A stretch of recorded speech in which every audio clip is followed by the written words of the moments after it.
Welcome into another edition of SEC Football and Beyond. I'm Neil McCready, Chris Landry with me here today as well. It is Friday, March the 12th. I guess we're technically in year 2 now of COVID. So congratulations to all of us. It is March the 12th. It feels like spring outside. It looks like spring outside. Hope everybody's having a great end of the week. Hope you have a great weekend. If you like basketball, this is a great weekend for it. Selection Sunday now. A little more than 48 hours away. The SEC Tournament Quarterfinals are set. It's 9:02 a.m. right now, the game one of the quarterfinals, but a little less than 2 hours away. Mississippi State, after beating Kentucky yesterday in Nashville, Mississippi State will play Alabama at 11 a.m. Central. That game will be followed by Florida and Tennessee, a rematch of a game that they played on Sunday in Knoxville. The Gators, the 5th seed, beat Vanderbilt yesterday to advance to the quarterfinals. That game, 25 minutes, I should say, after Mississippi State and Alabama. And then the nighttime doubleheader tonight begins at, I think, 6 o'clock. I think that's right, 6 o'clock. I think so. Missouri, fresh off a win over Georgia last night. Missouri plays second-seeded Arkansas. Two teams that are headed to the tournament. And then a game that has real tournament ramifications for one team. Ole Miss beat South Carolina in the nightcap last night. They'll play the nightcap tonight against LSU. The Rebels are the 6th seed. LSU's the 3 seed. LSU's headed to the NCAA tournament. A lot of people, self-included, think Ole Miss probably needs to beat LSU to be able to say the same thing. There are some people that think Ole Miss has to get to Sunday to make the NCAA tournament. I disagree. I think they have to get to tomorrow. If Ole Miss beats LSU today and then loses to either Arkansas or Missouri on Saturday, I think the Rebels will get good news on Sunday. But that's the SEC Tournament Quarterfinals today. Should be a really fun day of college basketball. If you like college basketball, there is some news today, Chris, involving college basketball that's pretty interesting. Virginia, who was advanced, they were the number 1 seed in the ACC tournament. They had advanced to the ACC semifinals. They've got a COVID positive, and so Virginia is no contesting tonight's game, I guess, against Georgia Tech. So Georgia Tech will advance to the ACC final. There's a lot of people out there in my field, Chris, media types that are like, oh, God, ACC, you've got a problem. Oh, God, you've got a problem. Oh, God, you've got a problem. Listen, if you're a team like Virginia, you're going to be a 2 seed in the NCAA tournament, and you know it. You're better off getting home. This NCAA thing, you've got to test negative 7 days in a row before you can play in Indiana in the first round of the NCAA tournament. We'll do the math. The tournament starts a week from today. When we convene next Friday, Chris, the NCAA tournament will be hours away from starting. You don't want to run the risk of having a problem later in the weekend. If you're Virginia and you just have one case, you're like, hey, we better shut it down. No harm, no foul. You're in the tournament. You know you're going to be a 2 seed. Probably can't move up to a 1. Probably can't drop to a 3. And then Dan Wolken, should the ACC even continue with the tournament? Serious question. If you've got a COVID hot zone the week before the NCAA, you're putting all your teams in jeopardy. Well, and the other thing, too, obviously, it's not like losing the game where it might affect your seeding, as you mentioned. It's kind of understood and accepted and excused, if you will, that, yeah, probably would have won, probably would have advanced. You know, Virginia's good. They stay on that number 2 line. I do think that there's obviously the big goal, and it tells you where the conference tournaments, as fun as it is, and this is kind of I always consider conference tournament week the beginning of the NCAA tournament because it's kind of like open for everybody. If you're in your conference tournament, technically you can get into the NCAA tournament. You just got to win all your games. Not easy. So it's like people always say we ought to open it up more. Well, it already is open. I never quite understood that. But it tells you if you've already made it and if you are a good team, then it just puts the conference tournaments into perspective to the NCAA. The NCAA is the priority. I think that the one thing I'm wondering about, because we had it with Duke, and we kind of know the Duke situation, Virginia, is that, boy, everyone is going to be on pins and needles, I guess, next week. We get ready to start opening week. For sure. It's like, what if we have, and we got these, and I'm not quite sure how they're going to work it. I haven't read it, but they have the alternate teams ready to go. I don't know how that's going to, I don't know what's going to happen, but obviously once you start the tournament, what happens? And I haven't heard that. Maybe and can inform me. So you get the opening week, you played Thursday. Well, actually, they're going to change it a little bit differently. So you win your first round game and something happens, your opponent automatically advances to the – I mean, you could have that, I guess, and – it's going to put everybody on pins and needles, but there's no doubt that there's more of a willingness to say, "Oh, we're out here." But I'm wondering if this. So I guess if this situation, if Virginia found the same exact situation that they found out today or yesterday, whatever, they found this out. If this happens next week, are they no contest in an NCAA tournament? Or how's that going to work? How's that going to look? What do you think? So if you are seeded and you get to Indiana and then you have a problem, you're just out. Which is one of the reasons that I think Sunday is going to be really fascinating on a lot of levels, because if I know for an absolute fact that the NCAA tournament, there's 68 teams. They desperately want to play 67 games so that they get 67 67ths. In other words, a full one of their TV money from their TV contract. So if let's say 5 games get COVIDed out, well, you only get 62 67ths of your money.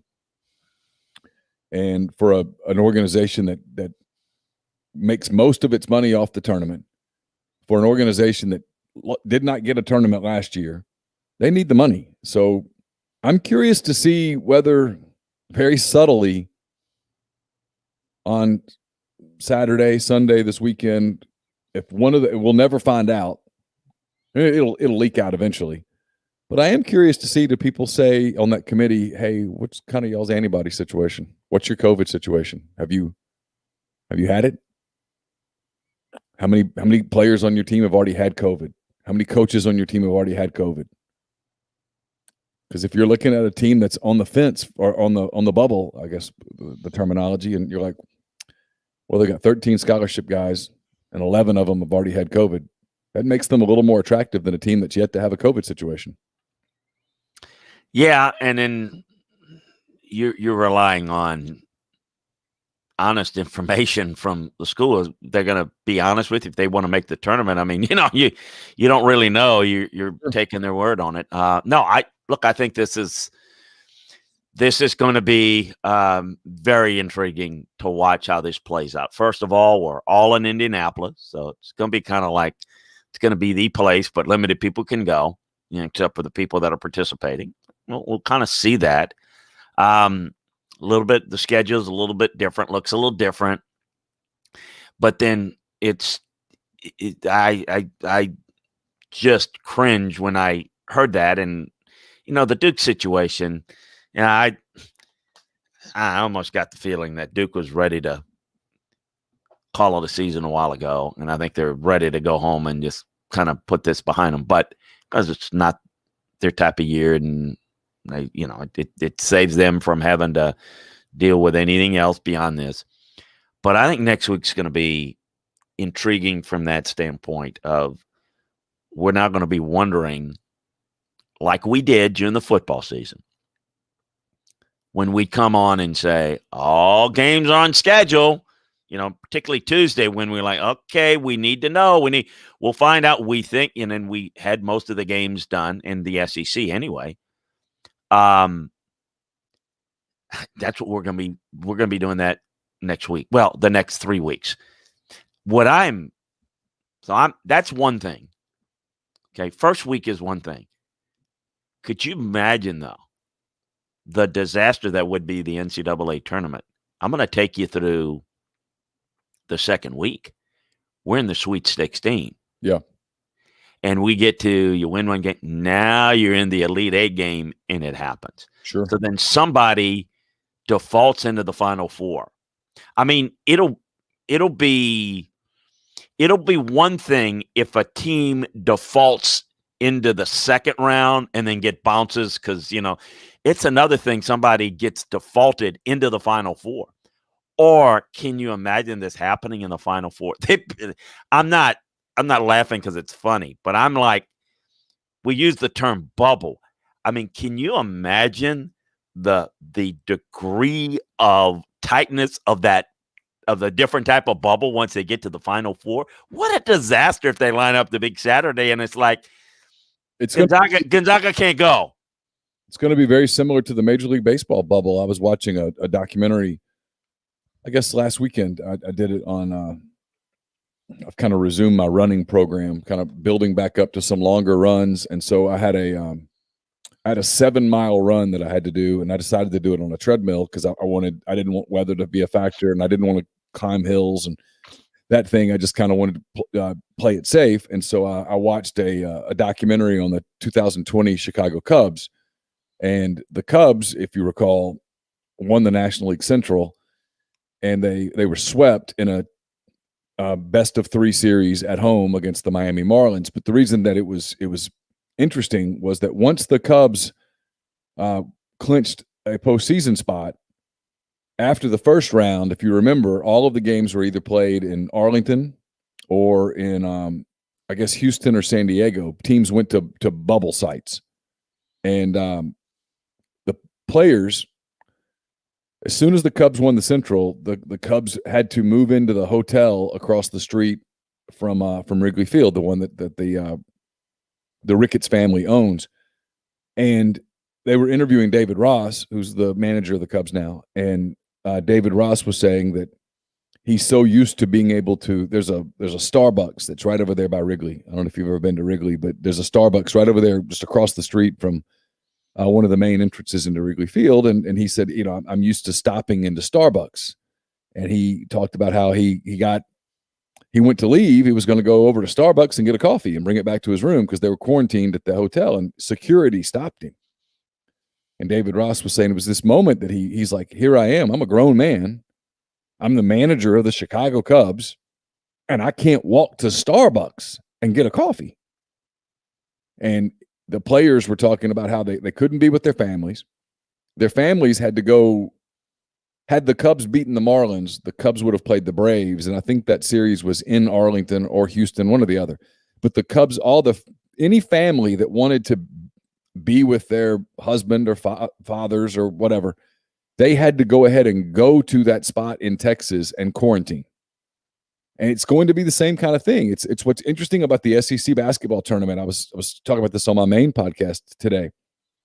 Normally, for a team like Alabama or Arkansas or LSU or Tennessee, Florida, Missouri, those type teams that have already pretty much punched their ticket or have punched their ticket to the NCAA tournament, the SEC tournament's kind of laid back. You go, let's say you're Alabama, you go and you got there on Wednesday. A lot of family comes, coaches' wives, players' parents, stuff like that. They're all at the hotel. They're all kind of down in the lobby during the day. You'll see, if you walk over to hotels where teams are staying, you'll see players down in the lobby hanging out with family, and they're just chilling and it's kind of fun, catching up with people, stuff like that. They'll have a shoot around in the morning, and then they'll go play their game. And if they win their game, they come back to the hotel and they go back to their rooms, and everybody chills for a little while, and then they'll have a team dinner, and then they'll have a little scouting deal with film. Hey, we're playing, Mississippi State tomorrow or Arkansas tomorrow, whatever. And they'll do, an hour of film or whatever. And then they go back down to the hotel lobby, and the family's there, and, they're kicking it, sitting there down there having a soda or whatnot, hanging out with their families and stuff. Well, it's not like that this year. Coaches' wives can't even stay with their husbands. They're completely quarantined, away from family. Family can be in town, but family can't come see they can't come see the players. They can't go see their brothers or sons or whatnot. So they've turned it almost into it's the wrong analogy, it's the wrong word, but into a little bit of a jail, if you will. Once you check in, except for official team activities, you can't go anywhere. You can't do anything. Nobody, you won't see players walking Nashville. And so what they've done is, and it's going to be like that in Indiana. It's when you get there, you stay until you lose, and while you're there, you are a basketball robot. And I guess for me, I mean, well, certainly in this current environment, I have no problem with it, because you got to make some sacrifices. And I come from a background where you go off to NFL training camp. Sure. I mean, in a normal environment, I mean, they may have had like one function where fans could come up to. But it's you're isolated, and it's meetings all the time. So I guess for me, it's like, hey, look, suck it up. If this is important to you, I mean, for the basketball season, it's a 3-week process from the whole thing. So go ahead and if it's important to you, get it done. Go ahead and do everything. And just look. I mean, what's the word? I mean, look, we have people that, obviously, men and women that go in the service and away from their family for a long time. There's a lot of sacrifices you need to make.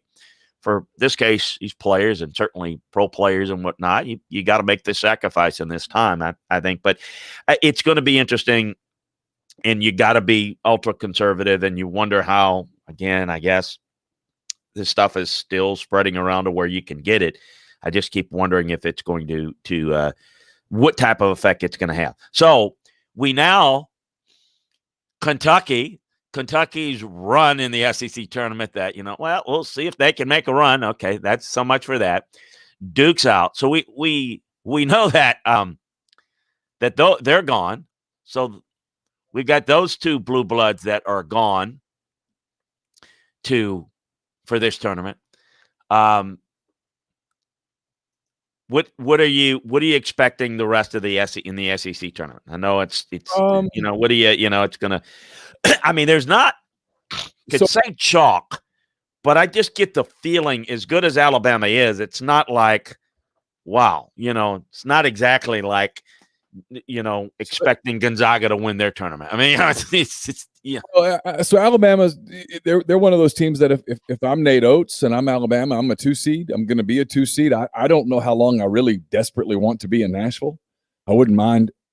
You lose today at 11 o'clock, you could be back in Tuscaloosa, safe and sound in your bubble by the end of the day. This is the third time they played Mississippi State. State has played them well both times. Alabama's a better team. State is capable of winning that game. Florida and Tennessee are two pretty evenly matched teams. They played each other on Sunday, but the guard for Florida did not play in Knoxville. He played really well yesterday against Vanderbilt. The Gators are just kind of they were a team that was built around Keontae Johnson. He's not there. Obviously, he's out for the season. Thankfully, he's fine, but he's out for the season. So that's a real even matchup. Could go either way. I actually think Missouri Arkansas is going to be a really good game. The last time those two teams played, it was a really competitive basketball game. I think you'll see some of the same today. Arkansas is probably the hottest team in the league. I think they've won 11 straight league games.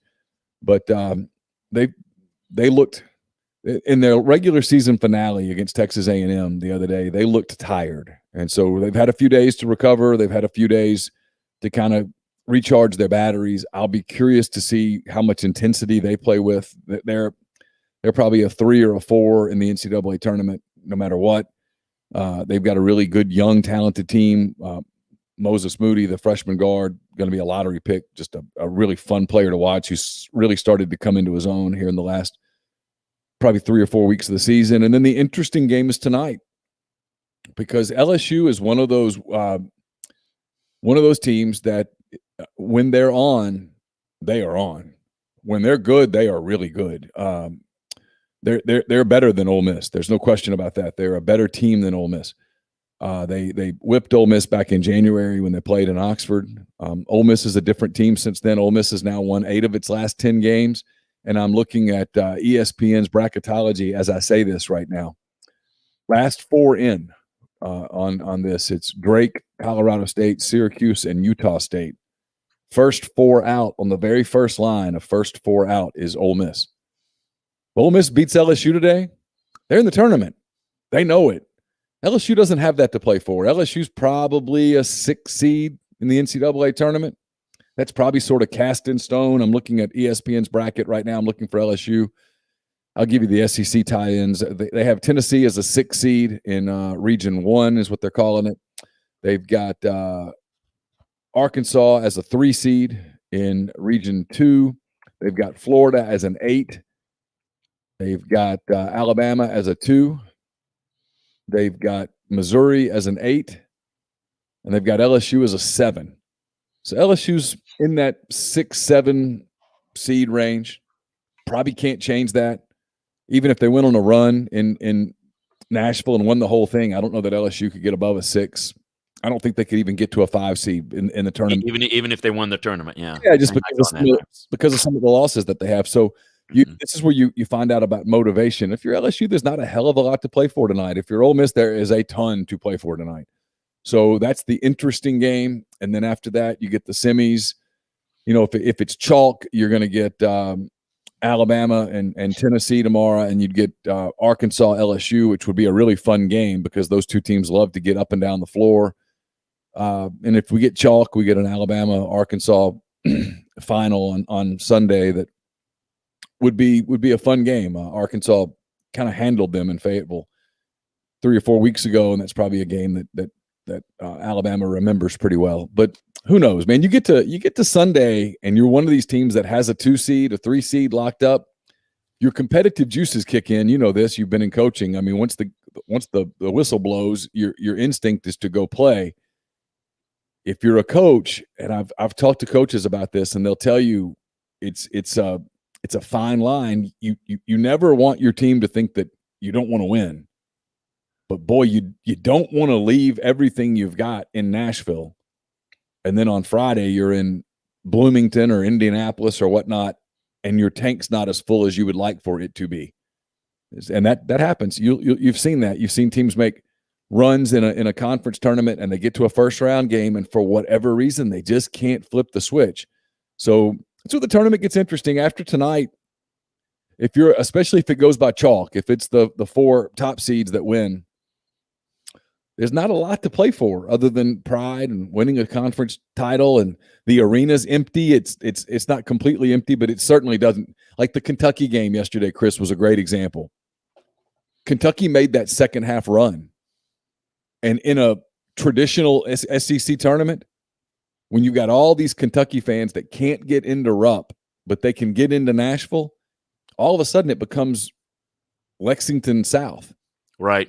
And it just, it's Rupp's. We used to call it, when it was in Atlanta every year, we'd call it, oh, well, here it is. It's Catlanta.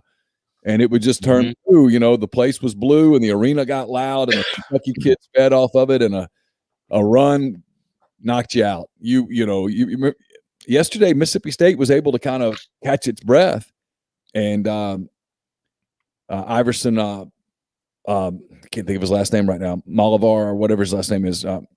He made a couple of big time threes for Mississippi State to sort of stem the tide, and they won the game. But in a typical SEC tournament, Kentucky's run would have carried them yesterday. The crowd would have taken them the rest of the way.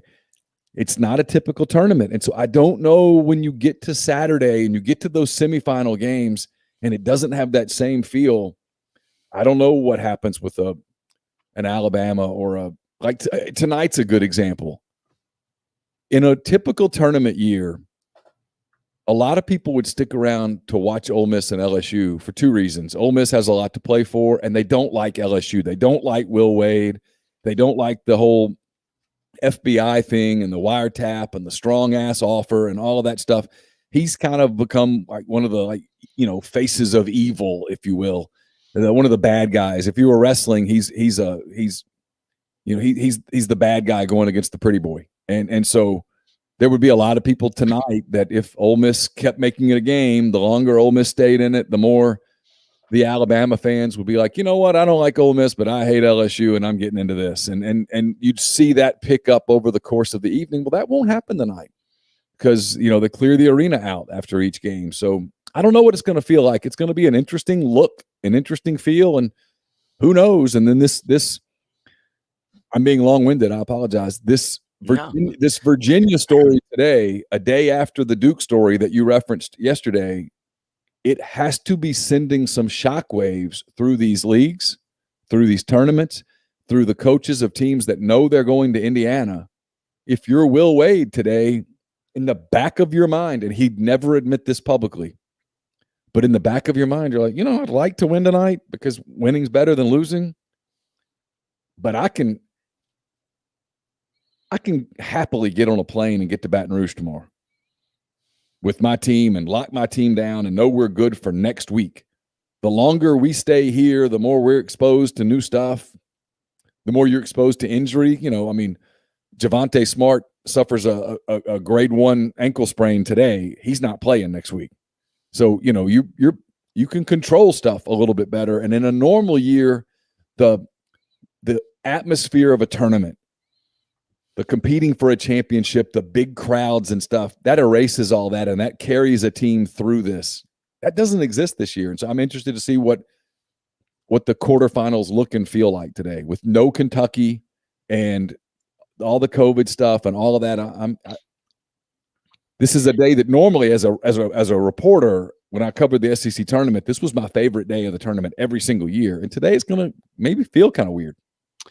Start of the season, there's a lot of talk about this Tennessee team is one to watch, could be really good, maybe considered co-favorites.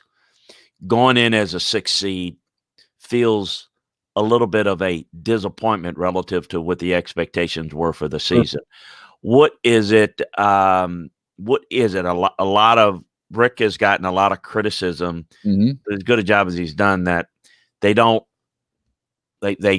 he's got a moniker to some in Knoxville's regular season Rick, but the regular season wasn't quite as good. Now, is that a little bit more of, hey, everybody's just kind of screwed up because of COVID? And, I'm wondering what type of run can they make in this tournament? And, is there any reason to think that they've got, I know anything can happen, but beyond just anything can happen, we got any realistic think that Tennessee could do anything? It seems like going into the NCAA tournament that if there's a team that's going to make some noise out of the SEC, it would be the consistency of Alabama, maybe Arkansas, maybe Missouri. But I don't get the feeling that, hey, look out, that if Tennessee goes on a run, that'll probably be every bit as surprising as the season negatively was this year. A little bit about Tennessee. Well, you're right. Before the season, people talked about Tennessee as a Final Four team. Yet you knew that there was a possibility that Tennessee would struggle at times to score, and that has happened. They lost to Kentucky, only scoring 55 points. They lost to Ole Miss, only scoring 50 points. They beat Mississippi State, but they only scored 56 points. They've put up some of those kinds of games throughout the season where they just simply couldn't score.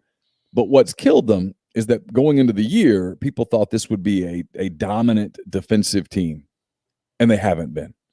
When they've played elite offensive teams or elite offensive players, they've just gotten kind of lit up. Alabama handled them easily.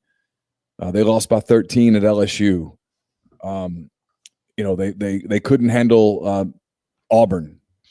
And Auburn had a very mediocre season. They lost at Auburn by 5 late in the year. They had that weird game at Ole Miss where they lost 52-50. Those are the kind of games that they've struggled with. And now, they beat Florida on Sunday, holding the Gators to 54 points. They're going into the tournament. You've got Fulkerson and you've got Yves Pons, and there's guys who played for a while that know what they're doing. Jaden Springer's a very good guard. We'll see. The only 2 teams in the league and you just referenced them, the only two teams in the league that have consistently played well for months at a time are Alabama and Arkansas. Arkansas, since about the middle of January, has probably been the best team in the league. Over the course of the full season, Alabama's been the best team in the league. Those are the only two teams that have really been consistent. Tennessee's been inconsistent. LSU has been weird. LSU, when they're on, man, they're great. When but they give 105. They give up 105 points to Alabama. I mean, they'll disappear defensively. Like tonight. Mm-hmm. Tonight, so much of the Ole Miss LSU game is about, does LSU show up? Does LSU play defense? And that sounds like a real flippant thing to ask, but LSU's had some games where they just don't play. They don't play defense. And so and Florida's not the team they were supposed to be because of Keontae Johnson. I actually think Mike's done a really good job in Gainesville with that team. Konzo Martin's done a good job with this Missouri team. The media loves this Missouri team for some reason. And I like them. They have some really nice kids on that team. They're fun to cheer for. They've been there a while. When you watch them play, you can tell they really like each other, all that stuff. But I've never watched Missouri and thought, man, that's a really talented club. I think Konzo gets everything out of them, and I think they're good. But I've never watched them and thought, boy, they're going to make a run. Like I listened to Damian Fishback one night. It was during a Missouri Ole Miss game. And Fishback was talking about Missouri being a Final Four team, and I was like, Final Four of what?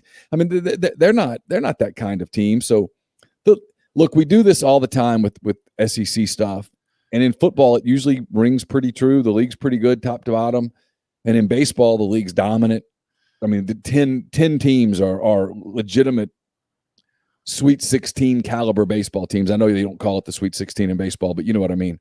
There's 8, 9, 10 teams that are capable of making a super regional in the SEC.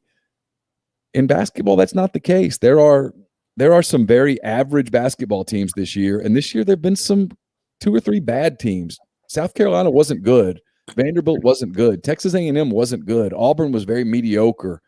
I mean, Kentucky was not a good team. I think we can say that now. We kept waiting, like you said, for Kentucky to play like the name on the front of their jersey. It didn't happen. We finished the season. They just weren't good.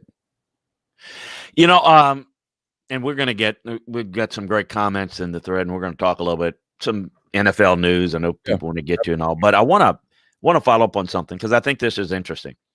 We talk about it a lot during the football season. We talk about coaches and guys doing a good job, and in the SEC, it's a little bit different. Guys that do a really good job of coaching. You mentioned Konzo's done a good job at Missouri, and the success that they've had has been a little bit more about what he's been able to do with that team. Musselman's done a really good job, and obviously you can't help but be impressed with what Nate Oates has done at Alabama. And we all know, we've discussed ad nauseum about John Calipari, and we know that John has had a great career in Kentucky. Normally attracts elite guys that have been successful at other places. Some like Billy Clyde Gillespie didn't work out, but what great success he had at, to get the job. And we know that Cal gets great talent, and normally teams are better, and we're not discussing about getting into the tournament, but still from a Kentucky standpoint, it's almost kind of reminding me a little bit of the days of Joe B. Hall, where, Joe B. won a title. In fact, there is I think a special coming out on that 78 team that was really good. Goose Givens and Rick Roby, and team that went in 78, beat Duke in the finals, and Arkansas, which was in the Southwest Conference at that time, and Digger's team at Notre Dame. But it's almost, now you couldn't get more different than personalities with Joe B. Hall and John Calipari, personality-wise. I don't mean that. But I'm almost getting the feeling that Calipari, from the Kentucky fans, not winning enough titles, yada, yada, yada. It's a different era. It's one and done. That's what he does. That's how and maybe it leads to some inconsistency of building great teams in the modern era, and his approach to getting great players is probably never going to change. That's what they expect. But then, as we've noted, if you're a great talent, you're recruiting the best recruits in the country in basketball, they're not staying more than 1 year. So you're never it's different than it was before. You know, you had a great player like Goose Givens and Rick Roby, and those guys stayed for a while. It just doesn't happen now. In terms of coaches in the SEC, and this is kind of putting them in the tiers, who do you think are just getting the most out of what they have? You don't have to rank them all. Now, I know we don't have enough of a sample size with Nate Oates. Got to be impressed, so it's recency bias. But I think it's a little bit less clear, and maybe it's less clear for me because paying more attention as a football guy. It's a little less clear defining who the best coaches are in the SEC basketball than in football. Your thoughts on if you were going to kind of put them into some tiers, and I'd be interested in what our folks think in the three. Just kind of, I don't know, throw out, 2 or 3 that you think are really maybe kind of put them in 3 groups if you want to, kind of, hey, upper tier, middle, and then, we'll throw the bottom ones in. And obviously you got to factor in everything, recruiting and development. And you got to factor in what kind of resources you have. Exactly, just like in football. Yeah. Look, I Bruce Pearl's a terrific coach, and the job he's done at Auburn. I know they didn't have a good year this year, but took Auburn to the Final Four. He's got a big time recruiting class coming in. This was a blip for them. They'll be terrific as soon as next season. And he's been good everywhere he's been, and maybe got the raw deal at Tennessee, maybe not, depending on that season. Did a good job there, let's remind folks. Yeah. And in Green Bay, before. Really good. Nate Oates did a hell of a job at Buffalo, and he's doing the same thing at Alabama, and he's recruiting at a really high level. I mean, if you hit a reset button and told people, hey, you can hire whoever you want as your coach right now, all contracts off the table, go get your guy, Nate Oates would have – his agent would be really busy. He would be way up there. I like Musselman at Arkansas. I know people go, he's weird and he's kind of goofy, and he does do some goofy stuff. But his dad was too. He's a different cat, but his teams play hard. He won at Nevada, and here he is in year 2 at Arkansas, and they're going to be a 3 seed or a 4 seed in the tournament, and that has to be considered a success, and you can't dismiss that. I think Barnes is fine as a coach. I think there's a group of coaches in the middle of the league that are fine. They're solid. They're good coaches. I think Mike White's a really good coach.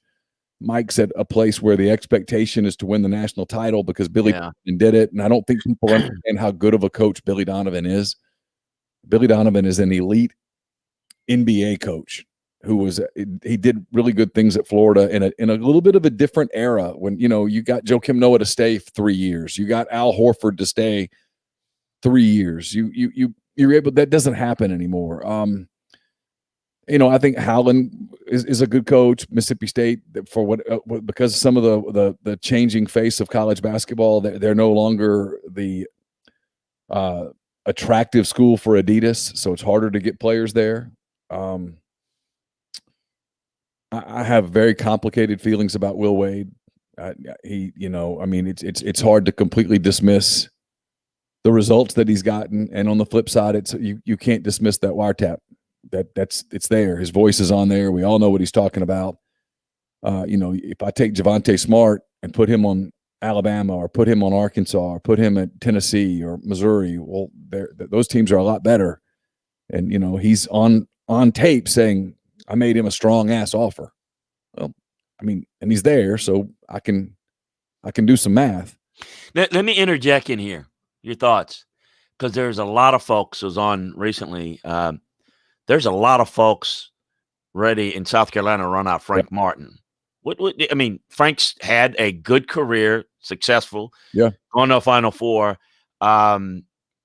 A little overreaction to this year. Let's calm down and let's let this play out a little bit more. He's also had some health issues too. He has. They weren't good last year. I do think sometimes the game passes you by a little bit, and on the women's side, they've got like the hottest best young coach, and they say, well, she handles, that don't help there because she handles COVID. You can't.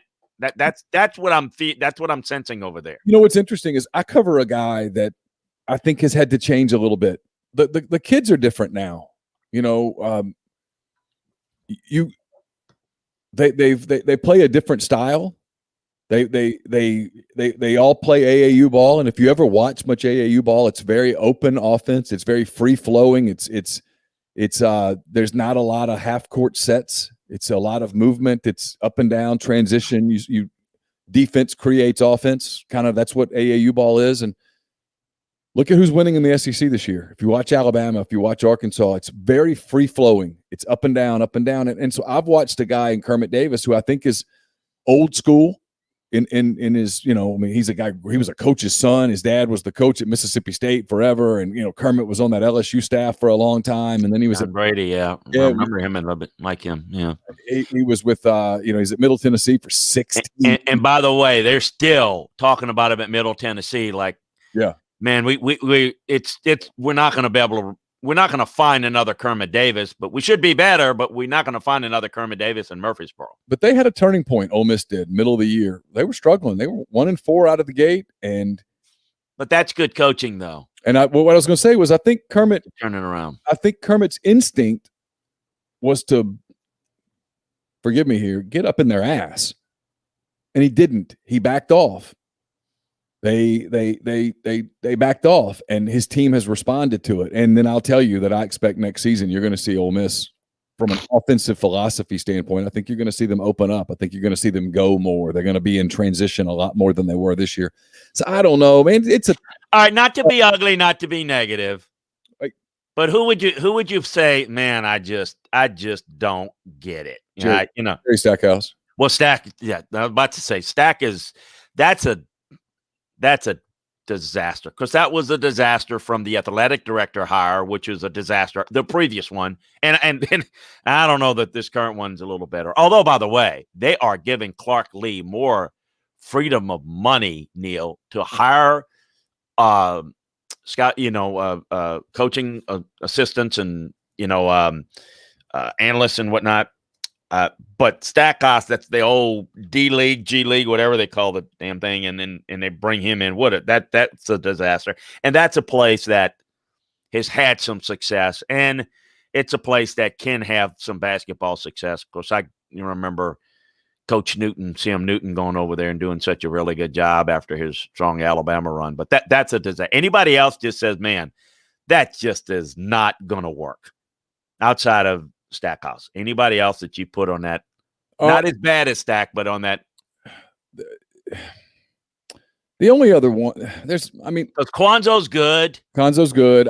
Listen, I don't think Howland's getting it. Cal, I'm trying to think who else is. Howland's not getting it done at State. It's just not happening. Let's see. I know it was a disaster year, but Buzz has had a lot of success throughout his career, and I'm not ready to give up and say that it's not working. I know it's not working, but there's reasons why it's not working. I would say Buzz has got enough with Marquette and Virginia Tech to say that has a chance. I'll tell you the other one that I have real questions about is Tom Crean at Georgia. I know he had success in previous stops, but he's not having success at Georgia. And you know what? It's amazing in Atlanta, isn't it? Because they got a lot of talent. But you know what? They've never done that. I know. They've never recruited that. And that is as much as Atlanta is an SEC football town, it is an ACC basketball town. If you're one of those elite players, you tend to want to think ACC. You want to go ACC bound more than and yet the irony of all ironies is they went and got Dominique from North Carolina but that if they could only just do a good job in the city right now, the big city right next to them, that is one that just has so much potential. And I don't know who, that you think a good recruiter there that has so much potential, you would think. And yet they've done nothing. They had the Final Four run, Hugh Durham. That's two you talking about. I know we're getting off and we're going to get into a couple other things before we have to head out for the weekend. But think about the basketball coaches during the stretch in the SEC at the time. You had Wimp and Sonny at Auburn. And by the way, I was mentioning the coach at Mississippi State that couldn't remember the name that did such a good job at USC. Bob Boyd is who I was Jim. But, Weltic, one of was at Ole Miss for a little while, but Bobby Knight disciple, Don DeVoe at Tennessee. Of course, Joe B. Hall at Kentucky. Dale Brown was at LSU. This was before really Arkansas coming in and South Carolina coming in. But, and then Hugh Durham did a good job. You remember Florida back in the day, they paid money. And remember when they paid all that money and got Norm Sloan to leave NC State to go to Florida? They had some real, if not great coaches, some real characters in the SEC that were really good. So I kind of tend to kind of go back and forth in my memory of that league was probably underrated then. It's a better league now. It seems to have a lot more talent in it. But it is still about if Kentucky's not good, it doesn't wag the tail. But I agree with you. Bruce Pearl seems to be kind of a best combination of can recruit well and can coach well. Auburn's probably got them a gem there, and it looks like Alabama does to go along with, obviously what Kentucky will be in normal years. I mean, they'll figure it out with him or, it was lifetime contract or whatever, but I wonder, like Ben Holland, that's a guy that did such a good job at Pitt. UCLA situation is, it's just been goofy in modern years. They haven't really done anything. And yet you go to Mississippi State, and Mississippi State's had some success. You mentioned the Adidas situation. I think it's an interesting dynamic of the coaches in the SEC right now. That's why I wanted to kind of broach the subject. All right, we got some football questions for you. Breck Jones says, what are your thoughts on Dave Gettleman? As a Giants fan, he's hated by most of the fan base, and fans think his philosophies are outdated and that he doesn't understand modern positional value. Well, I've known Dave for years, made many scouting trips with him. Think he's really good. I think he's done a better job than people think. It's in New York. People are going to be critical. He understands the organization. The reason why I think people don't understand it is Dave is a big believer in building the lines of scrimmages. And even when they've missed trying to fix that area. People will be critical. Shouldn't have drafted Saquon Barkley. You don't take a back that high. Yeah. I think he's definitely better than most people think. But look, even though he's a friend and even though he's good, his record has been spotty. And I think that it's a division that is, quite frankly, not very well run by the organizations. Washington's Ron Rivera's trying to fix that. Dan Snyder's been a disaster. The Eagles have taken a big downward turn. And Dallas is, they tend to get in their own way a lot. And I think that Dave is not done enough, and I think the criticism is warranted to a point, but the whole it's passed him by, it's this. Nah, I don't agree with that. I don't agree with that. I think he's a little bit better than people give him credit for, but they've got to start turning things around, and I think that division is infinitely winnable, and we'll see what he can do. Yeah, the Giants are interesting. Let's see. Tony Yayo, I hope I'm pronouncing that right, Tony. If I'm not, I apologize. He says Brady resigns for some funny math money to keep the band together in Tampa. Cam also gets more than the minimum wage from the Pats. What do you think of those two? Yeah, the Tom Brady situation wrapped up as we were on the air here. I got a little emails checking. So, yeah, he been working on a restructured deal. So what they have done, they've re-signed Levante David. They've tagged Chris Godwin. I don't know that they're going to be able to keep Shaq Barrett, but they're trying like heck. And, of course, free agency, when we come back on Tuesday, the legal tampering period starts on Monday, and the new league year starts on Wednesday. So all they did is restructure money. So basically, Brady gets his money. People think Brady's taking a pay cut. He's not. All that you do is, like, for example, if you've got a $15 million roster bonus due, the way you do it is say, hey, Neil, instead of you getting a $15 million roster bonus, I'm going to convert that into a signing bonus. So, Neil, here's a check to $15 million, and I can prorate that over life of a 2 or 3 years, and I reduce the cap number, but you still get the same money. So you're not losing any money. You're just getting the money up front, and it's what a lot of people do. Now, it can get you if you do that too often because it's like putting money on a credit card. Eventually it comes due. Credit card without interest. Cam Newton, don't believe this a note when you hear it, because this is important to know, because next week you're going to hear about this guy sign this. The information that comes out about what the player gets in the guaranteed money, it's about 80% incorrect in the reporting. And here's why. They get it from the agent, and the agent inflates it. You don't know the details of the contract until it goes through the league office and you get it and you read the paragraph 5. For example, Cam Newton's deal is not for $14 million. It's up to $14 million if he meets all the incentives. And that is a absolute bargain for a player that if he meets his incentives and he's $14 million, you can't get backup quarterbacks for that money. So it's not much guaranteed, and it's incentive based, and it's not as accurate as you think, and it's not, $14 million up front or this or that. That's I hate to put it this way, but it's incorrect. I don't know if it's incorrect reporting. It's just information that's given to them that when you look at it, they'll say, like, for example, it's $28 million is guaranteed. It's guaranteed if they're on the roster in 2 years. Well, that's not guaranteed, because you're not guaranteed to be on the roster. So a lot of that, make sure that you just understand that those things are not necessarily what it sees. Always look at the signing bonus, and if you want to, look at what the first year salary is. That's really the only thing that's guaranteed. Anything beyond that is not guaranteed. If it's a roster bonus next March, well, you're not guaranteed to get that. So always remember that. Don't buy what you read. Rock Westfall says, is the hoodie in range of getting Garoppolo? I assume he means Belichick there. Is New England in the mix for Jimmy G? I don't know. First of all, that depends upon what San Francisco could get done with a replacement for him. So I think they would be interested at the right price. But quite frankly, I think what his contract is right now is probably not that appealing to Bill. Cross Caldwell says, while we're on the Giants, Chris, Neil, do you buy or sell Daniel Jones as a franchise quarterback in the long term?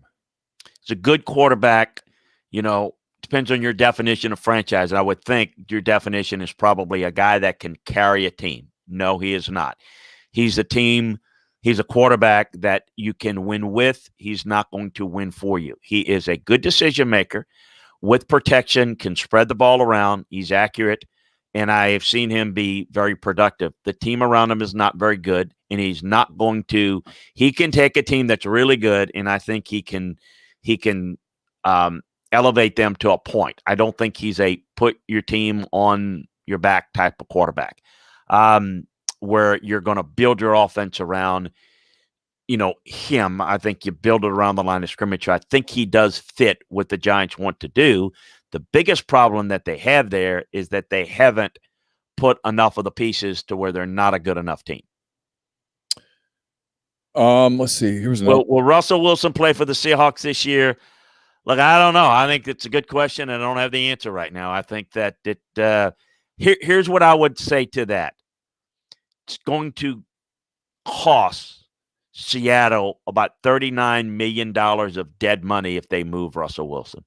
It's an awful lot. That is a lot. It better be. Now, it's doable. We saw the Eagles do it with Wentz. So if they do it, they really want to get rid of him. And, again, dead money again is money allocated to the player cap-wise that is no longer on the team. Get to a couple to swallow. Get to a couple questions here in a second. I do want to tell you first that we are also brought to you by Blue Sky, where they believe in being fast, fresh, and friendly throughout the thoughtful layout and cleanliness of their stores. Blue Sky plans to keep things fresh and always provide the freshest flavors of their brand name products and the best services available. So check them out today at any one of their 48 store locations across the Southeast. Also brought to you by Alpha Specialties, located at 1670 Highway 80 in Pearl, Mississippi. They are your trailer-specific professional. They've got Load Trail, which is the premium brand trailer. They also have Hallmark cargo trailers, one of the most quality cargo trailers on the market today, perfect for hauling goods to markets and shows. hauling race cars, and more. They can even build game day trailers and concession trailers built just for you. They have spare tires and wheels starting at $100, a full selection of trailer parts and accessories, hitches, winches, straps, and more.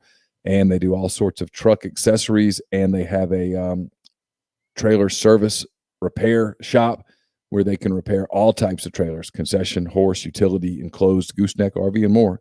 601-932-9798, or check them out at alphaofms.com. Last couple of things here, Chris. Let's see. Go ahead. Yeah. Yeah. With their cap situation, will the Saints have to shop at Dollar General for players for the next few years? That's a topic. We don't have enough time to dive into it completely today, but I would like to put that one on your assignment list because I know you know about it, and a lot of people are baffled by the Saints and the salary cap thing. Like, what's the deal? At some point, I'd kind of love an explanation for exactly. Yeah, well, Rick, we go into details, but when you basically redo the contract of Drew Brees and you put the money, just think in terms of credit card. They just put it on and without any credit limit, and basically they're in cap difficulty. Look, free agency is where you always want to shop for bargains because you're not getting great value. So the best thing to do is to let the market settle to where you can get. If a player's worth $5, pay him $5. The problem in free agency is you're going to see this. I was doing a piece. So the top receivers, for example, that are in the market, there's some good receivers that are going to be available. None of them are in the top 25 receivers graded in the league this year. Think about that. Yet, if you look at Kenny Golladay and Will Fuller and Juju Smith-Schuster, they're good players. They're not going to get good money. They're going to get great money. They're going to get money commensurate with top 10 receivers in the league.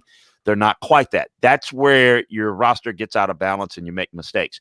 So what you have to do, the way you do it, is you have to draft well. That's the best bargain you get because you get some of your best players on your team and they're on a rookie contract. And so that's what the Saints are going to have to do. And to be competitive short term, they're going to have to pick and choose who they pay money to. They have restructured several more contracts with guys that they want to keep so that they can create enough room to be competitive this year. But Ole Miss question, draft question. Jeffrey Parrott says, where do you think Elijah Moore gets drafted? He says, I hope he falls so the Saints can pick him up because they need the receivers.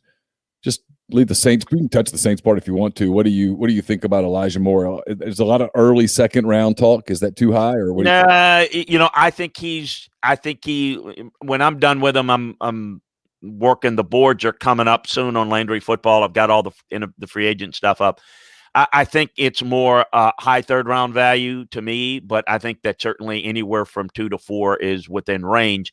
Always remember this, and we'll discuss this a little bit further down the road, but you only have about 18 to 22 first round grades. You'll have as many as 55 second round grades. Do the math. So you're going to have second round value going in the third, so on and so forth. But Elijah, where he goes and where he's graded may be a little bit, different. Let's see if we have anything else that people have wanted to know. They're peppering you with NFL talks. It might be a sign that we start shifting the draft, Chris, as you well know. I don't know how many other people know this exactly. I love what Shane said. Golly's the top 25 receiver in the NFL. Did you grade them all? Do you know how to grade receivers? He's a really good receiver. Go look at Landry Football, how players graded. That'll tell you how they graded out. He's just on the outside of that. So I'm not, I appreciate it, but that's understand that. NFL draft starts 7 weeks from today. Do you know that? That's correct. That's correct. Yeah. I know. I'm on the clock. I'm on the clock. 7 weeks from today. All right, we'll stop there. We've got a lot of SEC basketball talk today. Hope you guys enjoyed that. SEC basketball tournament starts in 1 hour from right now. 4 games today. Hopefully everybody gets the games in. Hopefully all the COVID stuff doesn't bite the SEC and they can finish up. So enjoy the games. Enjoy the weekend. It is springtime. Hope you get out and enjoy the weather. For Chris Landry, I'm Neil McCready. Chris will be back with you on Tuesday. I'll be back with you later next week with another edition of SEC Football and Beyond. Until then, have a great weekend. Take care.